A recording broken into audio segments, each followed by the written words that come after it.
Hoy como Secretaría de Ambiente, como Dirección de Pueblo Originario, nos hacemos eco de esta convocatoria, nos hacemos cargo de esta convocatoria, a partir de que creemos que es necesario ir tomando las experiencias que han ido avanzando en el continente, un continente que sin ninguna duda hoy se muestra distinto a lo que era 10 años atrás, un continente que ha dado pasos muy importantes, que viene con toda una historia, pero que en esta última década ha dado esos pasos tan importantes como poner a los pueblos originarios en un lugar distinto, ¿no? Argentina quizás, aunque a veces parezca que es el Estado que más habla de derechos, quizás el que menos ha avanzado en la aplicación de los derechos de los pueblos originarios. Por eso también nosotros los pueblos originarios creemos que es un deber y una obligación nuestra hacernos parte de la estructura del Estado, también para proponer y acompañar a ese Estado tan pesado, ese Estado que le cuesta tanto moverse, para poder generar políticas públicas que de alguna manera avancen a representar a ese Estado que nosotros aspiramos, que es al Estado plurinacional. Un Estado como el argentino, que tiene alrededor de 40 pueblos originarios en su territorio, pero que todavía se muestra como si fuera un Estado único, un Estado con una cultura única, y por lo tanto esa es nuestra tarea, ¿no? Es una tarea muy difícil, porque es difícil que a veces los funcionarios de este Estado entiendan de qué estamos hablando cuando hablamos de diversidad cultural.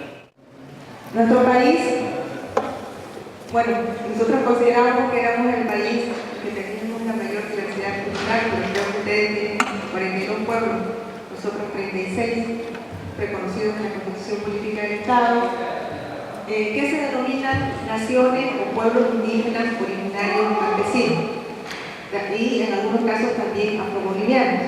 Esto depende de la identidad que ellos tengan para su denominación. Como ustedes pueden ver, este es nuestro territorio y tenemos una fuerte influencia en todo el territorio nacional de los pueblos indígenas. Tenemos dos zonas que tenemos denominado tierras bajas, tierras altas.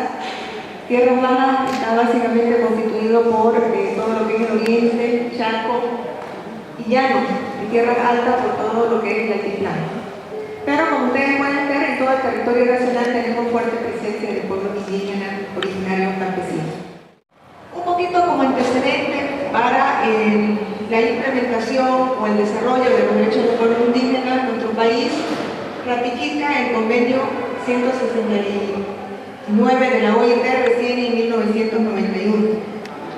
A partir de ese momento, el Estado empieza a desarrollar políticas públicas que van orientadas a ese reconocimiento y esa efectivización de los derechos del pueblo indígena. Y con respecto a la consulta, nuestra mayor experiencia que venimos desarrollando es en el tema de hidrocarburos, es por eso que en el año 2005 se reconoce por un lado el derecho a la consulta y participación, se le denominó en ese momento, y se desarrolla una ley que va orientado a normar este proceso. Por otro lado, en esta misma ley se hace un reconocimiento del impuesto directo a los hidrocarburos a favor de los pueblos indígenas como una forma de participación en los beneficios, pero exclusivamente en este sector. En el 2007 se aprueba un decreto supremo que reglamenta esta ley, es decir, que tiene unos pasos reglamentarios para la aplicación de la consulta y participación. Y en el 2007, como ustedes saben, se aprueba la Declaración de Naciones Unidas y nuestro país es uno de los primeros países en hacer ese reconocimiento, ratificar esta declaración y la eleva a rango de ley. En el 2009, previa la realización de la Asamblea Constituyente, se aprueba una nueva Constitución Política del Estado de nuestro país, que básicamente esta Constitución empieza en su artículo primero reconociendo al Estado comunitario, social de derecho, plurinacional, comunitario, libre, independiente, soberano, democrático, intercultural, descentralizado y con autonomías. Pero sobre todo incorpora a los pueblos indígenas a la estructura estatal y constitucionaliza los derechos colectivos de los pueblos indígenas, originarios, campesinos y afro-bolivianos. Además de la consulta, constitucionaliza otros derechos como las tierras comunitarias de origen, la diversidad cultural, entre otros aspectos. Pero sobre todo nuestra Constitución creo que es un logro, un avance importantísimo para los pueblos indígenas, que reconoce la preexistencia de las naciones y pueblos indígenas, originarios y campesinos a la colonización española. Entonces les hace ese reconocimiento taxativo de que los pueblos indígenas existían antes de la invasión española y por lo tanto son un actor importante en nuestro país y sobre todo esto es importante para la constitucionalización de los derechos colectivos. En cuanto a la consulta específicamente, la Constitución en el artículo 30, numeral 15, reconoce a los pueblos indígenas a ser consultados mediante procedimientos apropiados y en particular a través de sus instituciones, tal cual mandan los instrumentos internacionales, cada vez que se prevean medidas legislativas o administrativas susceptibles de afectar. En este marco se respeta y se garantiza el derecho a la consulta, se establece la consulta como una obligación del Estado a realizar cada vez que tenga planificado la implementación de medidas legislativas o administrativas y al mismo tiempo se constituye como un derecho de los pueblos indígenas. Como ya les expliqué antes, nuestra mayor experiencia estaba basada en el tema de consulta o reducida al sector hidrocarburos. Sin embargo, con la aprobación de la Constitución Política del Estado nueva, del 2009, el Estado empieza, además de reconocer los derechos de los pueblos indígenas, a tener iniciativas en el ámbito, por ejemplo, de la industrialización del país, ¿no? Infraestructura, proyectos de inversión como de infraestructura, entre otros, y es ahí donde empezamos a tener mayor conflicto, porque el Estado empieza a tener otras iniciativas que están en otras áreas, en otros rubros, y por lo tanto estas iniciativas requieren procesos de consulta. Aquí es importante señalar lo siguiente: desde nuestro punto de vista no había una interpretación correcta de parte del Estado de qué implicaba el derecho a la consulta y sobre todo en el momento de ejercicio de los pueblos indígenas hasta dónde iba. Y por otro lado, también había no había esa interpretación cabal de los pueblos indígenas cuál era el alcance de su derecho en el ejercicio. Entonces ahí eso generó conflicto al momento de desarrollar un proyecto de infraestructura caminera que fue más o menos paradigmático en el ámbito regional, como el caso del TICNI, que el Estado tenía planificado hacer una construcción de una carretera importante y el segundo tramo justamente tenía que pasar por un territorio indígena. Se tensionó demasiado el tema, el Estado finalmente hizo consulta, los pueblos indígenas dieron su consentimiento para que se haga la consulta, pero el proyecto terminó no ejecutándose, porque fue un tema muy conflictivo, muy problemático, muy sensible, tanto para el Estado como para los pueblos indígenas.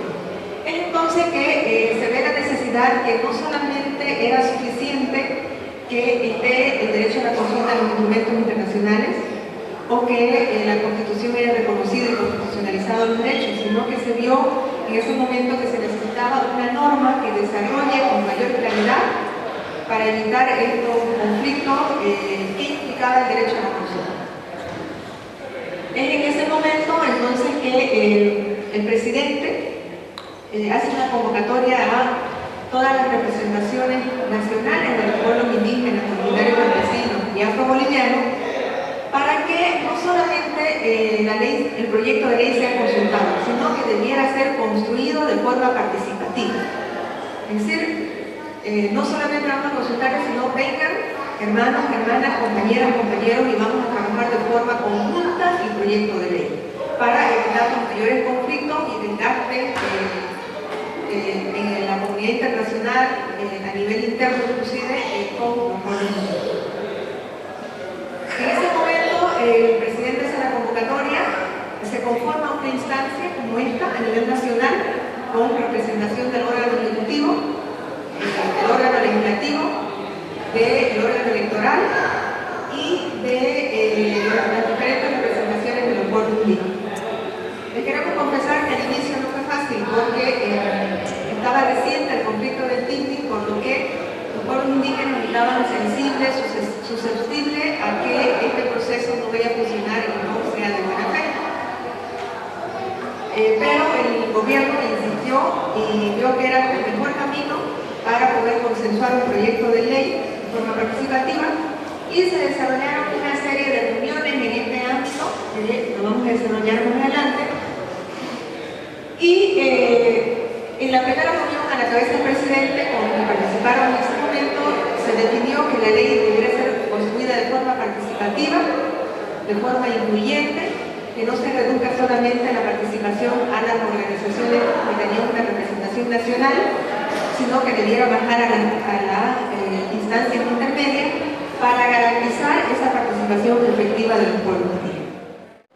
También recalcarles que este proceso no tuvo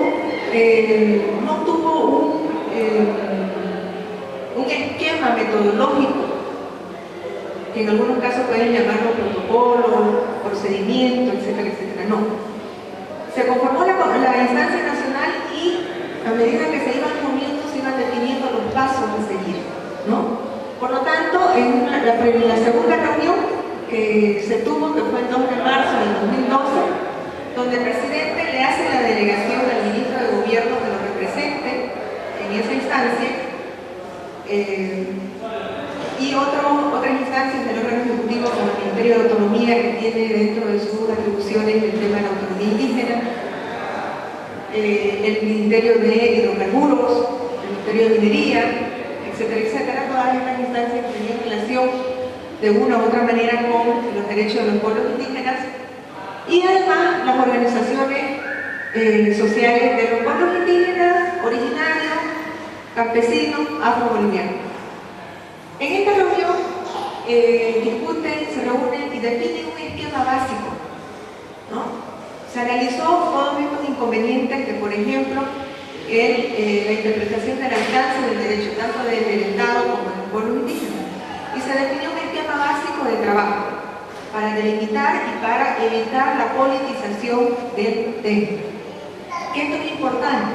Ellos definieron: no queremos que ambientalistas, radicales, no queremos que los medios de comunicación vengan a hablar por nosotros. Queremos nosotros hablar de nuestro tema, que es el derecho a la consulta. Entonces define un esquema básico de contenido que debiera tener la ley. También en esta reunión se acuerda de que se debiera hacer una convocatoria permanente a las dos organizaciones nacionales que en ese momento estaban más o menos divorciadas del gobierno, porque este tema del TICNIC había sido bastante sensible, que es la CIDOC, de la Confederación de Pueblos Indígenas de Bolivia, y el CONAMAC, que es la Confederación Nacional de Ayllos y Marcas del Coyazul. Entonces se dijo: se tiene que convocar, por más que ellos no asistan, no vengan su diligencia, se tiene que convocar de forma permanente. También se elabora un plan de trabajo técnico como una primera fase. ¿Qué implicaba este trabajo técnico? Implicaba que el equipo técnico conformado por el Estado y los pueblos indígenas trabajen documentos técnicos, jurídicos, que facilite la comprensión del alcance del derecho, pero además que nos permita objetivar el debate, tanto para el Estado como para los pueblos indígenas. Se trabajó legislación comparada, doctrina, experiencia, práctica, teórica de otros países, ¿cierto? Jurisprudencia, entre otros aspectos. Y se proporcionó los documentos tanto para el Estado como para los pueblos indígenas. Cabe también resaltar que fue una formación un proceso de aprendizaje común, tanto para el Estado como para los pueblos indígenas, profundizar, desmenuzar el tema del derecho a la consulta. En la tercera reunión se fueron incorporando otras organizaciones. Nosotros tenemos una estructura organizativa de las organizaciones, tenemos dos organizaciones nacionales, una de tierras bajas, que es la CIDO, y otra de tierras altas. La de tierras bajas tiene 12 regionales, que denominan de acuerdo a su estructura organizativa regionales, y de tierras altas tienen 16 suyos. Entonces, cada día que se iba avanzando, más organizaciones se iban incorporando, porque ellos vieron que era el espacio, que era el mecanismo, que era el camino adecuado para poder tener una participación efectiva en la construcción de este proyecto, pero luego garantizar también la consulta sobre este proyecto de norma. Entonces, como ustedes verán, se van incorporando varias organizaciones sociales, inclusive se convoca a una instancia de coordinación de las autonomías indígenas que también aglutina a los pueblos indígenas y sobre todo a aquellos municipios en conversión a la autonomía indígena, y se acuerda que se debe tener mayores espacios de análisis y discusión sobre el derecho a la consulta, que eso era fundamental, que era la única manera de poder llegar a un acuerdo con el gobierno, ¿no? Pero de una forma común. Es decir, el Estado debería bajar, discutir con ellos, reflexionar sobre el alcance del derecho a la consulta. En esta cuarta reunión, como ustedes verán, se van incorporando más organizaciones sociales, más representantes, y ya se procede a la presentación de propuestas. ¿Se acuerdan de que todas las organizaciones que participaban en ese enlace nacional deberían hacer propuestas que reflejen como pueblo, dada la diversidad, la mayor diversidad cultural que tenemos, sobre todo en Sierra Baja, que ellos consideran lo más importante del proceso de consulta? Entonces ellos desarrollan propuestas y en algunos casos que no tenían la posibilidad de desarrollar propuestas completas, desarrollaban lineamientos. Es decir, para nosotros la consulta esto debe abarcar, por ejemplo, uno de los temas que era bastante complejo era el alcance del derecho a la consulta. Si iba a alcanzar solamente a los territorios indígenas originarios campesinos que son reconocidos por la Constitución Política del Estado, o iba a abarcar a otros espacios que no necesariamente tenían el derecho propietario como territorio colectivo.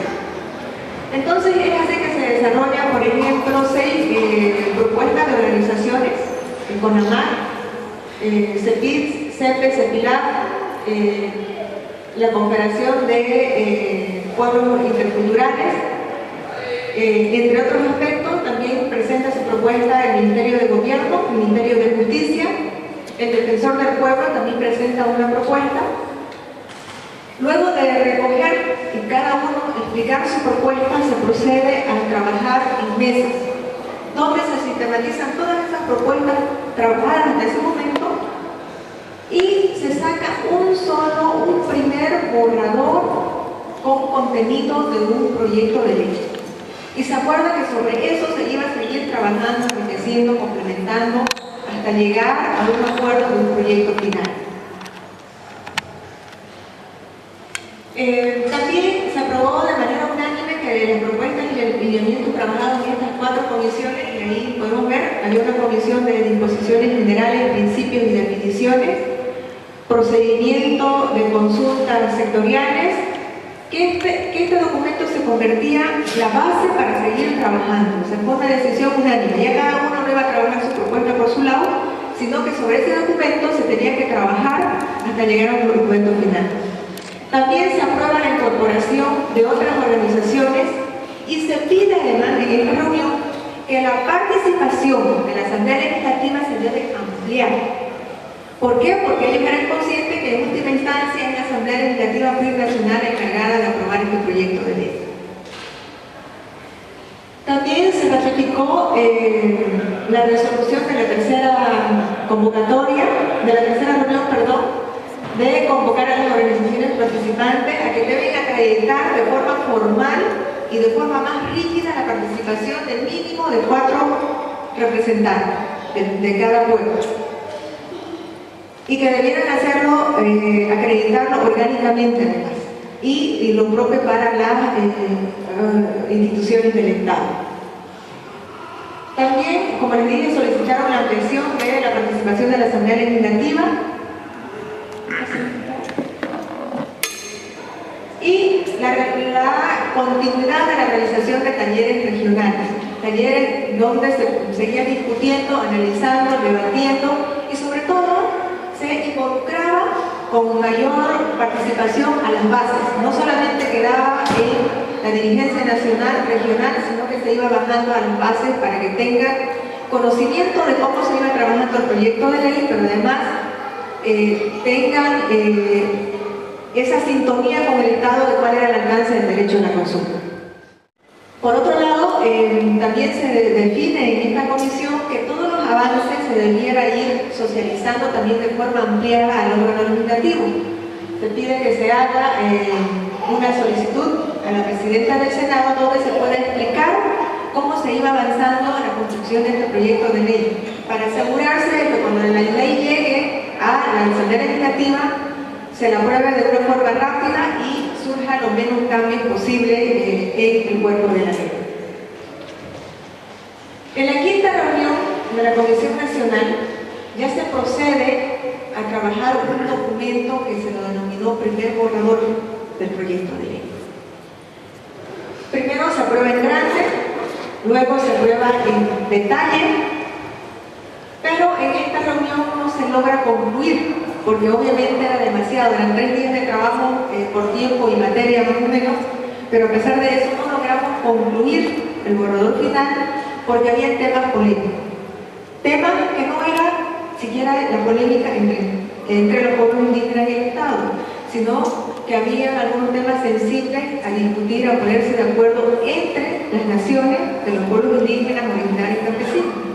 Por un lado, los que se denominan indígenas no querían que los campesinos o los interculturales sean sujetos de la consulta. Como manera de paréntesis, nuestra Constitución Política del Estado reconoce como una sola categoría a las naciones de los pueblos indígenas, originarios y campesinos. O sea, no importa su denominación, todos son sujetos de los derechos colectivos como nación, como pueblo indígena, originario y campesino. En tierras bajas, especialmente, los originarios y los indígenas tienen la titulación de su territorio colectivo, mientras que los campesinos y los interculturales tienen la titulación de sus tierras individuales, en la mayor parte de los casos. Entonces ahí se armó una polémica de que en realidad quiénes eran sujetos de derecho para la consulta.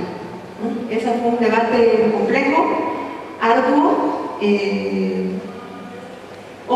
Otro tema que polemizó mucho en el proyecto de ley es que el Estado, nosotros en Bolivia tenemos para los proyectos que tienen impacto ambiental, el procedimiento de la consulta pública, que se consulta a personas, pueden ser indígenas, no indígenas, todos juntos. Y la diferencia de la consulta previa es que se hace de acuerdo a sus normas y procedimientos propios de cada pueblo, ¿cierto? Entonces ahí también había un debate sobre si se hacía 2 consultas en esta norma o si simplemente esta norma abarcaba lo que era la consulta previa libre e informada por los indígenas, ¿no? Y ahí venía el debate entre los indígenas, los originarios y los campesinos, de que ellos debieran ir, como cualquier ciudadano, los campesinos y los interculturales, a ser consultados a través de una consulta pública y la consulta previa para las naciones y los pueblos indígenas. Entonces no se pudo concluir, se declaró un cuarto intermedio para continuar en otro momento, y en la segunda parte de la quinta comisión, o la quinta reunión de la Comisión Nacional, es que se aprueba en grande y en detalle un proyecto, un primer borrador que le habíamos denominado del proyecto de ley.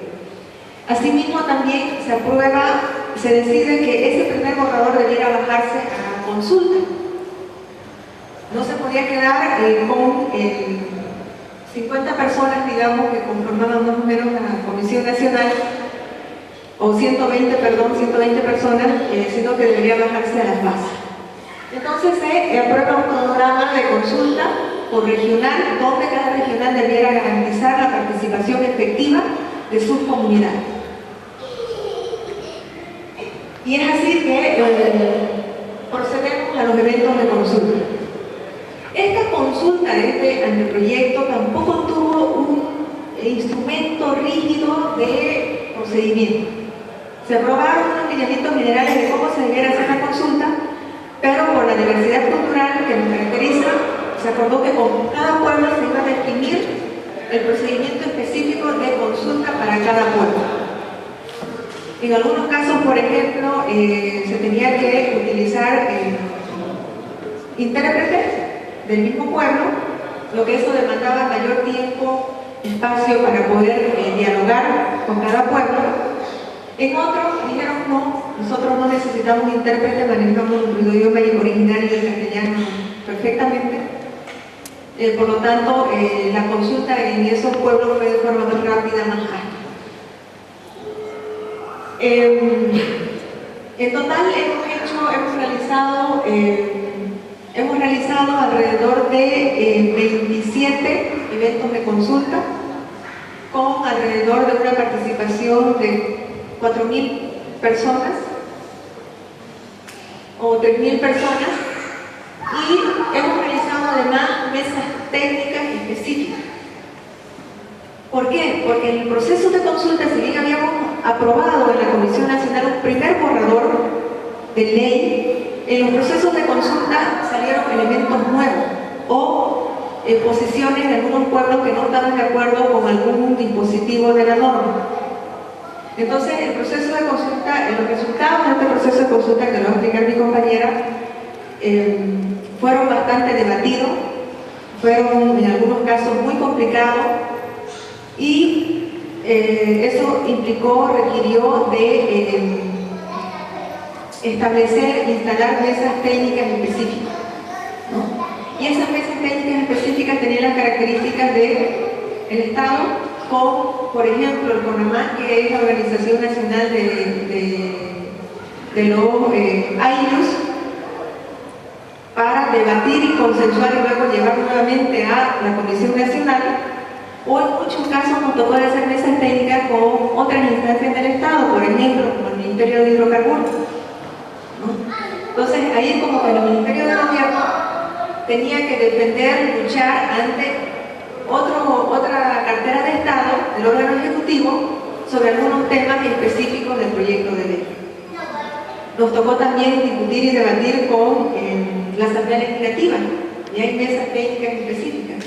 Entonces, por un lado, como que nosotros estábamos impulsando este proyecto de ley de forma participativa en su construcción y de forma consensuada en el proceso de consulta, pero también nos tocó de darle el debate y pelear con otras instancias del órgano ejecutivo, del órgano legislativo, para garantizar que muchos aspectos queden o se incorporen en el proyecto de ley.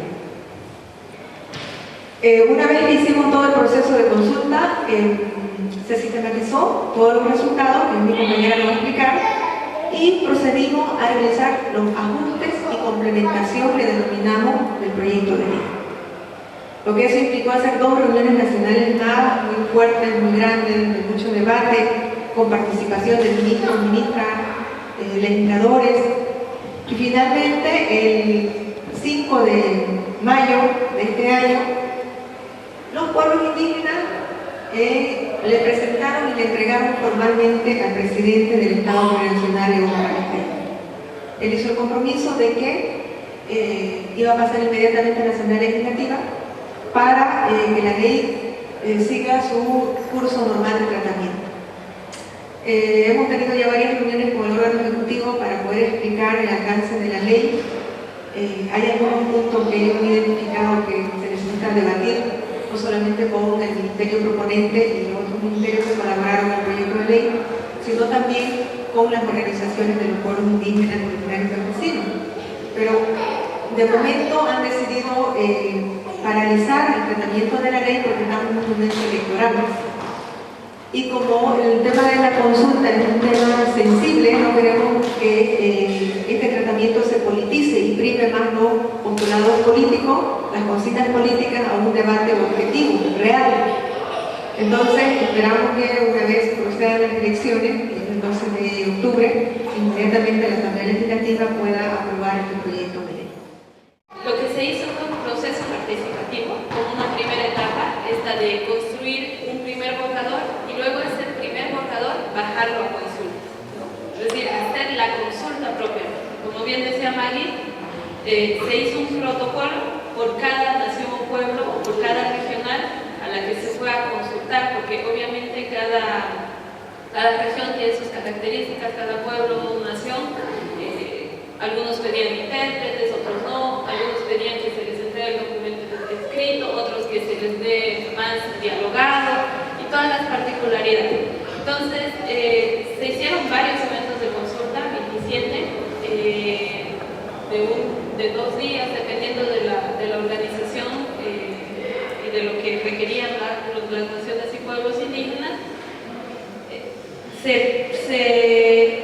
Todas las observaciones se les planteaba en ese momento de la consulta, se les mostraban los avances, los resultados de esa etapa participativa de sus representantes en la Comisión Nacional que explicó Maggie, y se les mostraba, ¿no es cierto?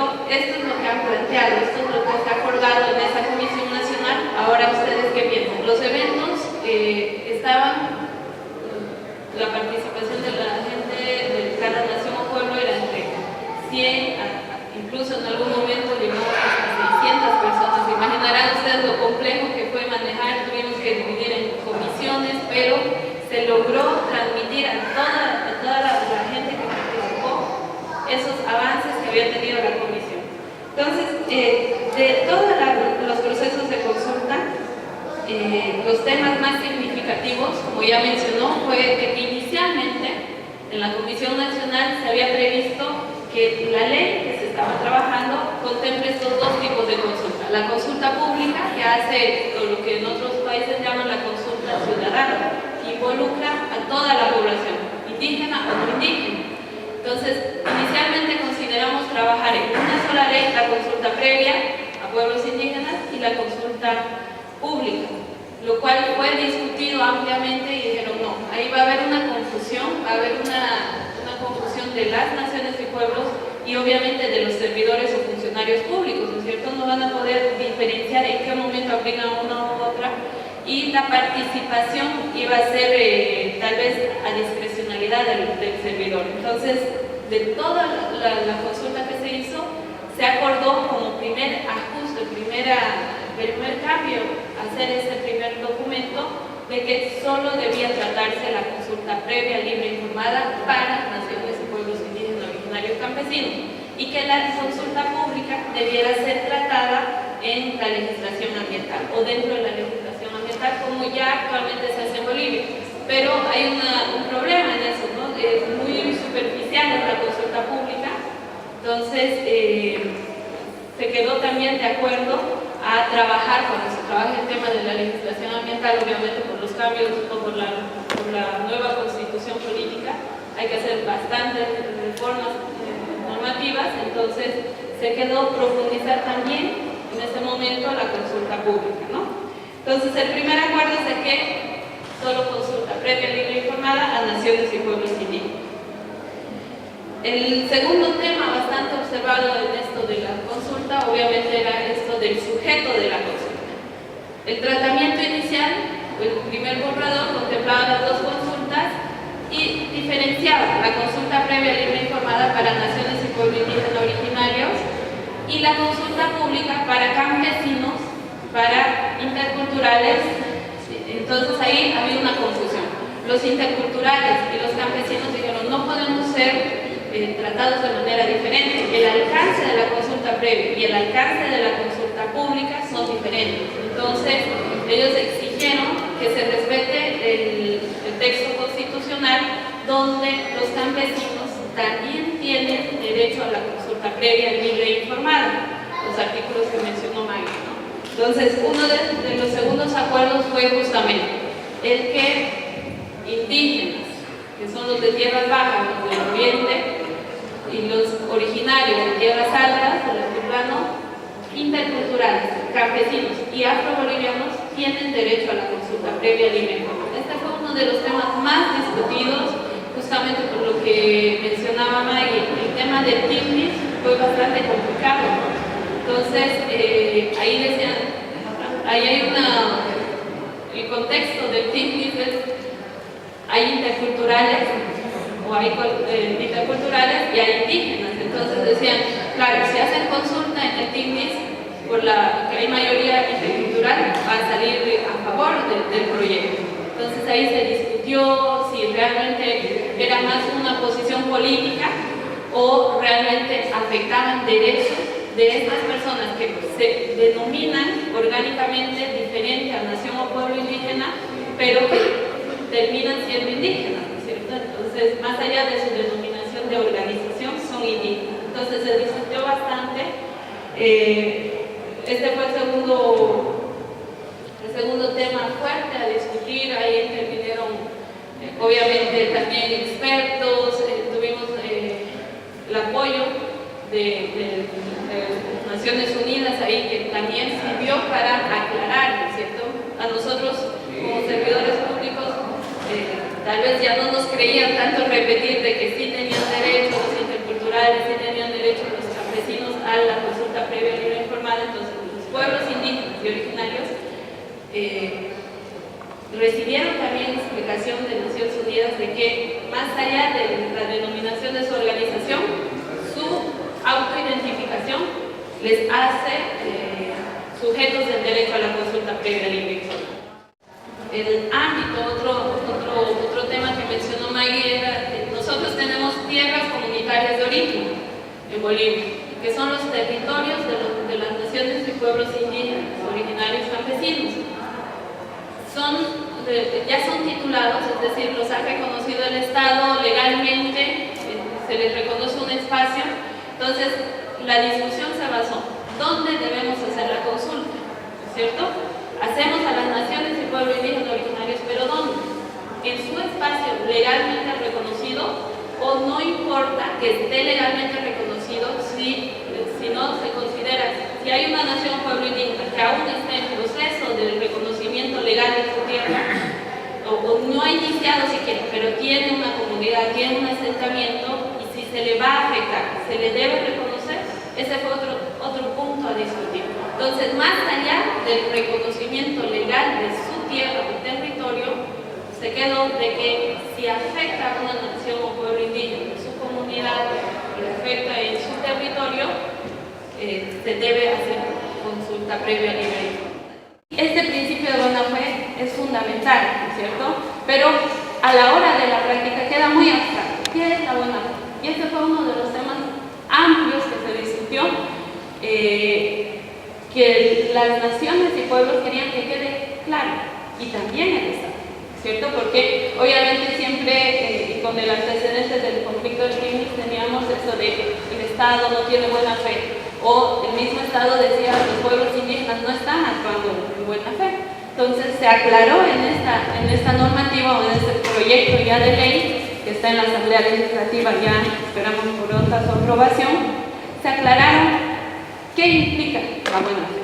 Entonces en el anteproyecto se establecieron unos parámetros que te dicen cuándo no tienes buena fe, ¿no? Entonces, por ejemplo, está de que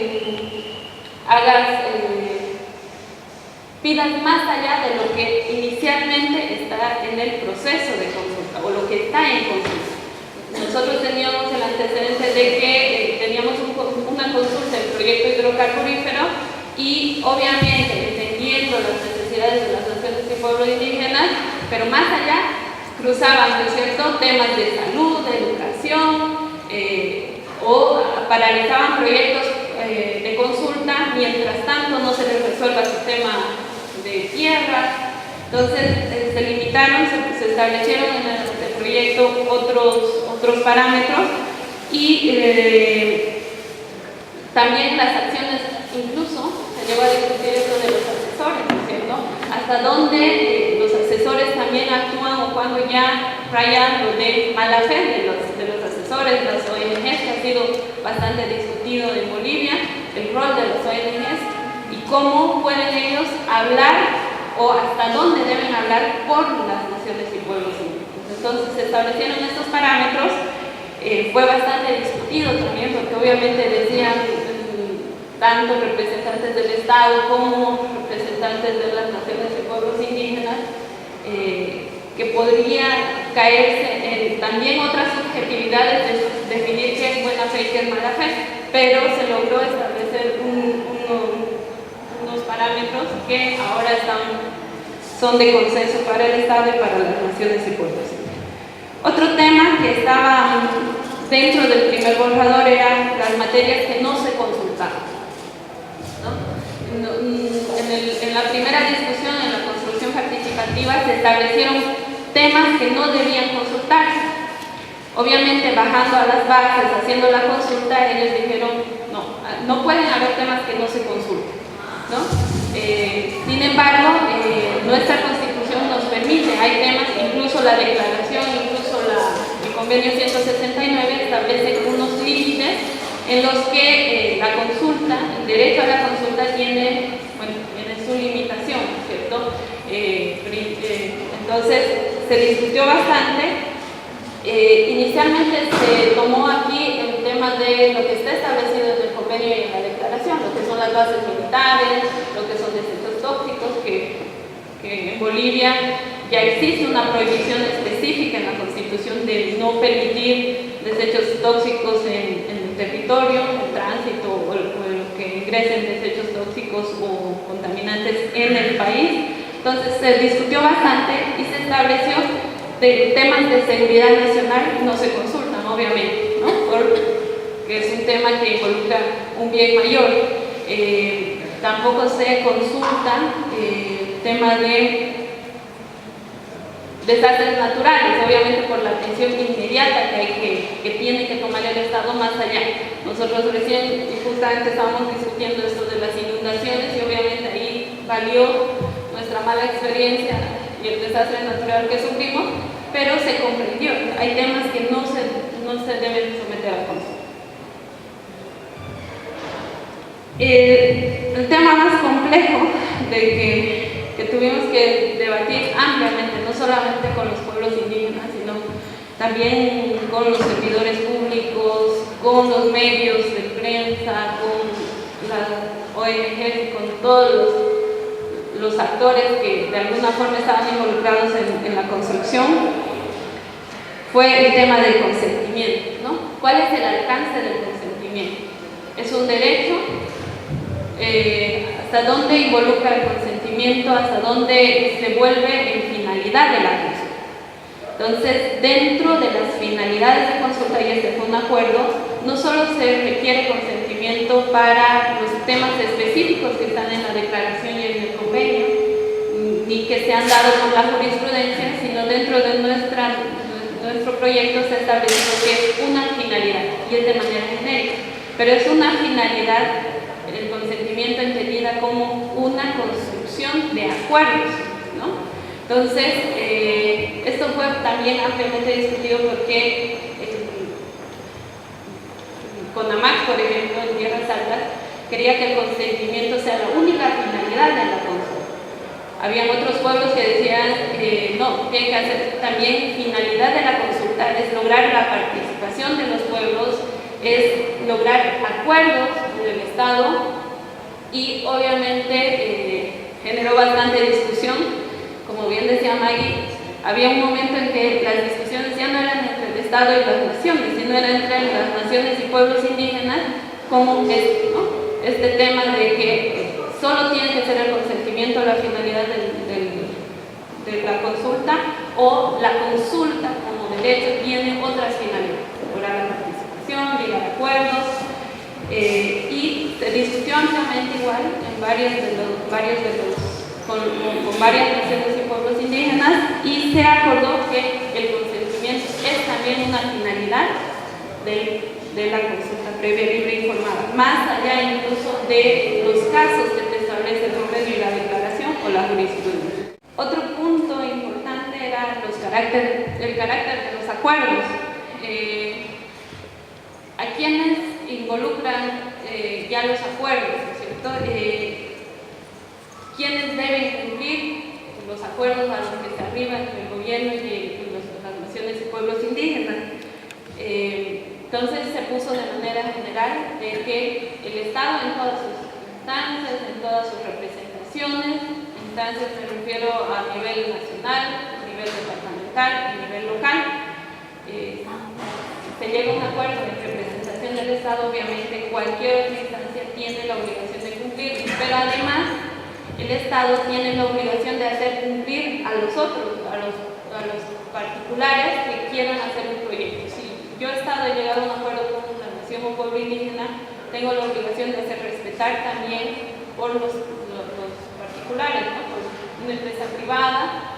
Y obviamente también esos acuerdos se vuelven obligatorios para las naciones y pueblos indígenas, para sus nuevas autoridades, lo que pasaba en nuestro país era de que llegaba una nueva autoridad y el acuerdo al que había arribado la anterior dirigencia o con las naciones y pueblos lo desconocía. Entonces ahí ya se estableció que el acuerdo al que se arriba entre el Estado y la nación o pueblo indígena se respeta a futuro y también por terceros o particulares, ¿no? O privados. Y el Estado es el responsable de hacer cumplir en todas sus instancias y con todas las personas. Bueno, nosotros en la Constitución boliviana, los que han escuchado o han leído, tenemos bastantes mecanismos de participación. Nuestra Constitución ha abierto bastante la participación ciudadana, la participación de las naciones y pueblos indígenas, no solamente a través de este mecanismo que es la consulta, sino también se permite a las naciones y pueblos indígenas participar a través de otras formas, como por ejemplo a nivel local participar en la construcción de los planes municipales, a nivel departamental, la participación en asambleas departamentales, en otras instancias que hacen a la estructura del Estado. Entonces, aquí también se consideró y se discutió, ¿no? Es consulta, pero también va la discusión a desarrollar o a profundizar estos mecanismos de participación y que nosotros como Estado nos comprometíamos obviamente a respetar esos avances ya existentes en nuestra Constitución y en la práctica en Bolivia, a través de reconocer, por ejemplo, hay momentos en que no se hace necesariamente una consulta, pero hay un proyecto que es propuesto por una nación o pueblo indígena, proyecto de vivienda, proyecto de agua, proyecto productivo, y se lo construye participativamente desde el primer momento. Entonces, ahí se discutió bastante con las naciones y pueblos indígenas si era necesario hacer consulta nuevamente o hacer la consulta, o se validaría como, si vale el término validar como consulta, ese proceso participativo, porque nacía a iniciativa de la nación o pueblo.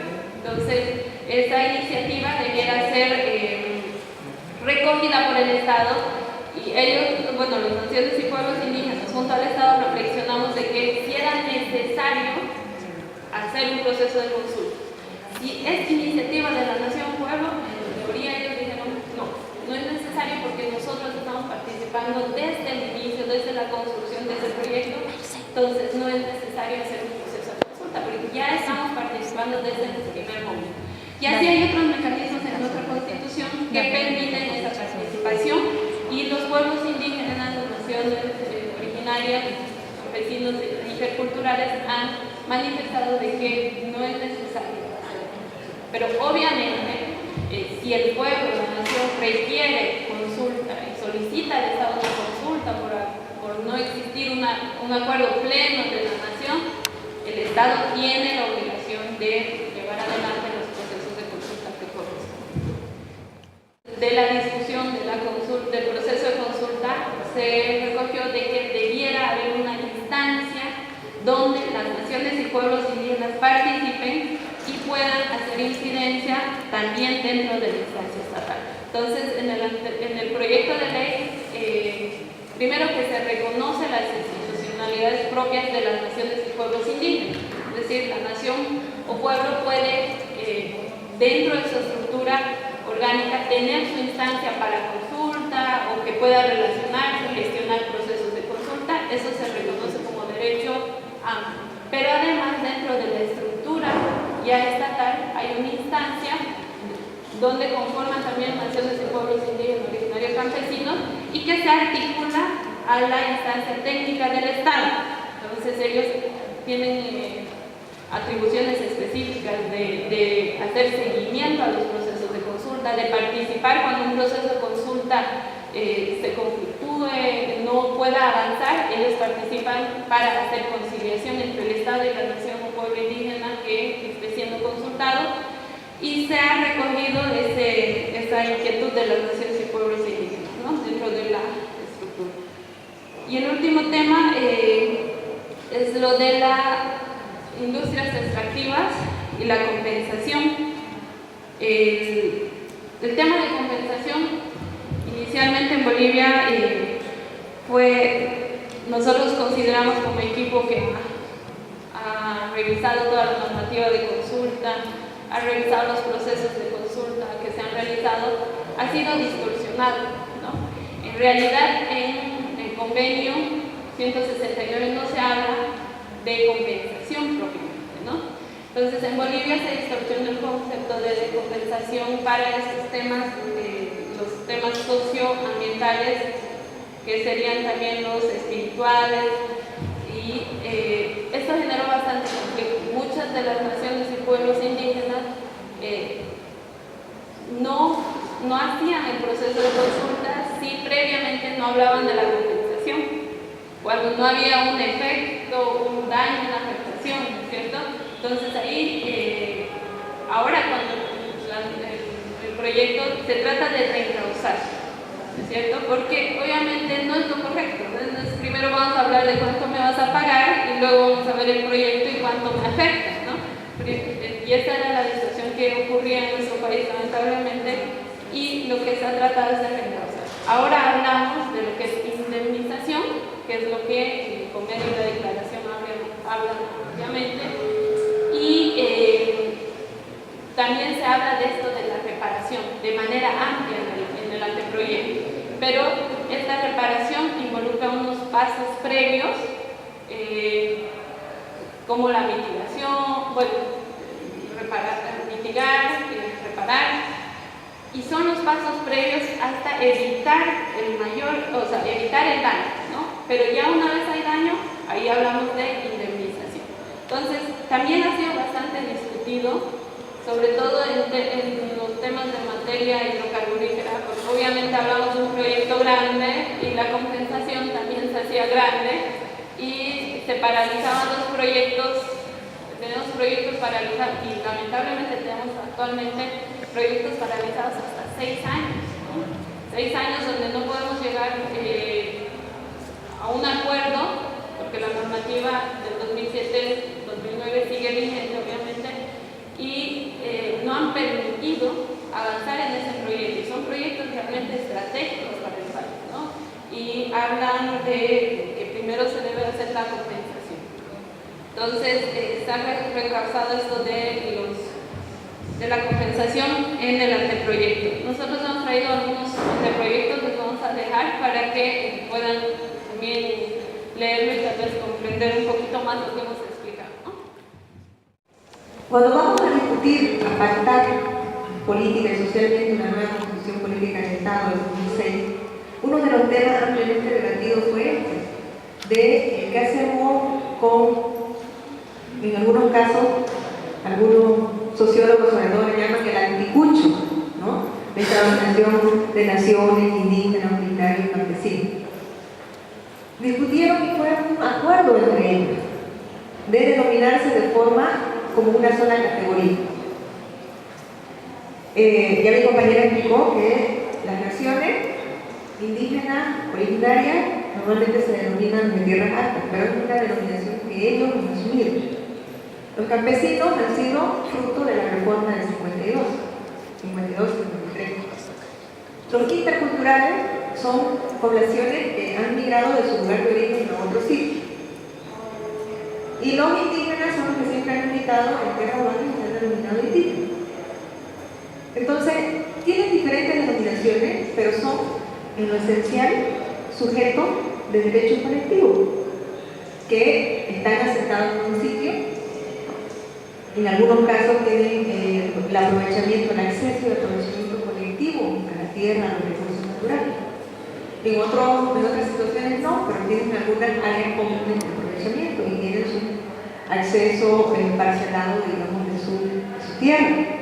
Conservan su cultura, su espiritualidad, su cosmovisión, su historia, su forma de organizarse, sus instituciones propias, etcétera, etcétera. Es decir, ejercen sus derechos colectivos. Entonces, ¿el por qué viene esa discusión que si vos indígena o vos campesino o vos intercultural sos sujeto del derecho a la consulta? Porque todos sabemos que la consulta procede ante una posibilidad, con alguna acción que tenga el Estado, de afectar derechos colectivos. Pero yo me puedo topar como Estado con alguna población que es campesina, pero que de hecho no ejerce sus derechos colectivos, ¿no? O lo propio con los interculturales. Entonces es ahí que se vino esa discusión, y era una discusión no entre Estado y sujetos de derechos, sino entre sujetos. ¿Y por qué de repente venía esta susceptibilidad entre sujetos? Ya hemos explicado que en nuestro país se reconoce la titulación colectiva. Y al decir nación y pueblo, indígena, originario y campesino, lo originario, que se denomina originario, los indígenas, tienen esa susceptibilidad que los campesinos y los interculturales van a avasallar su territorio. Lo propio en la denominación de la autonomía indígena, originaria y campesina. O sea, primero fue un acuerdo social entre ellos de denominarse así, que la Constitución los reconozca, pero ahora ya está aplicación real y efectiva. Ellos mismos se están dando cuenta que esta categoría es uniformizante por un lado, ¿no? Y puede ocasionarles conflictos entre ellos. ¿Por qué? Porque los que tienen su territorio titulado colectivamente tienen la susceptibilidad del que tiene sus territorios parcelados pueda también ser sujeto de ese derecho territorial. O en el caso de una autonomía que está en tierras bajas, que es indígena, dice, ¿por qué yo me tengo que llamar campesino si nosotros campesinos no tenemos nada? Y lo propio, si vemos cada caso, en tierras altas, ¿por qué campesino? Yo soy originario. ¿O por qué indígena? Los de tierras altas consideran de forma despectiva a los indígenas, ¿cierto? Porque son problemas ahí también, pues, entre nosotros, ¿no es cierto? Entonces, es ahí, digamos, el debate. Polémico, sí, que tiene sus complicaciones, sí, pero lo importante es que en ese momento, cuando decidieron ir en una sola categoría sin coma, es que es una conquista que le da mayor fuerza para mantener lo que ya habían avanzado en sus derechos y sobre todo concluir en la efectivización, porque una cosa es que un documento lo reconozca y otra cosa es que en la realidad, en la implementación de políticas públicas, sobre todo, ¿no es cierto?, se practique, se ejerza, que se respete los derechos colectivos. Y eso no es fácil. Nosotros, que somos un mercado plurinacional, que tenemos muchas medidas que van orientadas a eliminar la discriminación, por ejemplo, el racismo, a reconocer derechos de la autonomía indígena, que es un paso más allá, creo, para los pueblos indígenas, que se les reconoce gobierno, estructura propia, posibilidad de tener recursos propios, posibilidad de pensar e impulsar su propio desarrollo en otros aspectos, ¿no es cierto? Tenemos todavía, nos cuesta mucho como Estado cambiarle el chip, la mentalidad a los servidores públicos de todo lo que implican los derechos de los pueblos. Si finalmente tenemos un acuerdo, el Estado tiene la potestad de tomar su decisión en última instancia. Pero tampoco es una decisión arbitraria que listo, hago mi proyecto, no importa si pongo en riesgo la integridad, la existencia del pueblo, sino tiene que contemplar todos los mecanismos necesarios y suficientes para garantizar los derechos del pueblo. Entonces, ese es el acuerdo al que hemos arribado. Ha desaparecido prácticamente esta interpretación de que tienen derecho a veto, y también ha costado muchísimo hacer entender al Estado de que no puede tomar decisiones arbitrarias. Por eso es importante, hemos puesto indicadores de buena fe y de mala fe, que lo tienen que asumir ambas partes, tanto el pueblo como la instancia del Estado que hace la consulta. Han sido debates muy duros, tenemos que confesar, porque no es un tema fácil, más que nosotros veníamos con este precedente del TIC, veníamos en un contexto bastante politizado, bastante tensionado. Nos veían ahí como servidores públicos y desconfiaban, nos miraban con desconfianza, inclusive nos han insultado, las discusiones han sido fuertes, tensionadas, pero finalmente hemos logrado tener un proyecto de ley consensuado, con participación de todos, y ahí estaban inclusive organizaciones opositoras al gobierno, hemos logrado ese consenso. Y de repente, como consejo que podemos dar es intentar los espacios de diálogo. No todos los conflictos en todos los niveles de Estado, inclusive familiares, personales, se solucionan a través del diálogo. Y esta experiencia, el gobierno primero a nosotros no nos daba crédito, nos decían cómo, inclusive nuestro propio INPP nos decían, ¿cómo van a hacer un proceso tan largo? No es posible, eso implica recursos, ¿no? Nosotros hemos tenido alrededor casi de 2 años desde que se inició el diálogo para construir la ley, mientras que hacíamos las consultas, los ajustes, las mesas técnicas, las jornadas que le llamamos internacionales con participación de expertos, porque no era solamente el Estado que iba a hablar con los indígenas, sino también era importante, creo que es importante una mirada, una voz neutral que hable de los temas. Hemos tenido la posibilidad de contar con la experiencia de Colombia, Perú, que han venido a mostrar su experiencia como Estado, como pueblos indígenas. Y creo que eso es importante, porque eso sirve muchísimo de tener elementos objetivos, de no caer en consignas políticas que solamente, y de ambas partes, ¿no? De ambas partes, que solamente obstaculizan un proceso de